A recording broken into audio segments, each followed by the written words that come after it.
Hello everyone, कैसे हैं आप सब।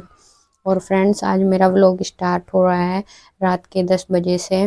वैसे तो मैं सोच रही थी कि दिन में व्लॉग बनाऊंगी, लेकिन फिर क्योंकि अभी रूटीन में नहीं है तो मैं फिर भूल गई। फिर मुझे लगा कि रात को ही बना देती हूँ, तो ये थोड़ी सी मैं वीडियो मैंने आपके लिए शूट की थी कि मैं इसको डाल दूँगी। तो फ्रेंड्स, मैं 10 बजे से अपना मैथ निकालना स्टार्ट किया था और आप देख सकते हैं कि अब 12 बजने वाले हैं। और अभी मैं अपने मैथ की प्रैक्टिस कर रही हूँ और मैं प्रॉफिट एंड लॉस की प्रैक्टिस कर रही हूँ। उसमें कुछ क्वेश्चंस हैं जो नहीं हो पा रहे हैं।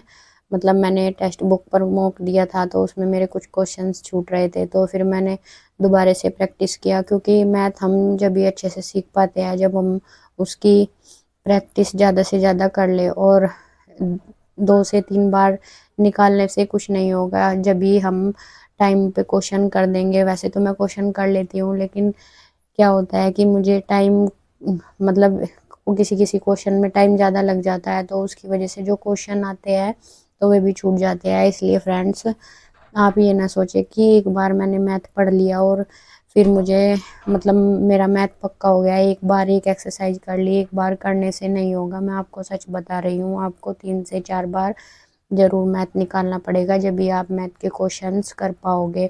और जितना ज़्यादा आप प्रैक्टिस करोगे उतना ही फिर आपका टाइम कम लगता जाएगा, आप उतने ही कम टाइम में पेपर में अपने क्वेश्चंस कर पाओगे।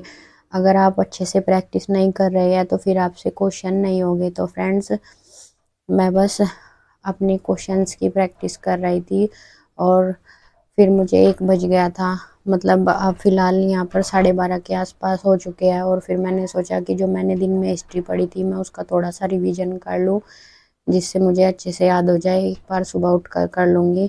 तो फ्रेंड्स, बस आज के व्लॉग में आप सभी को इतना ही बताना चाहूँगी कि आप भी मैथ की अपनी अच्छे से प्रैक्टिस करें, और पेपर पास आ रहा है तो अपनी पढ़ाई पर ज़्यादा ध्यान दें।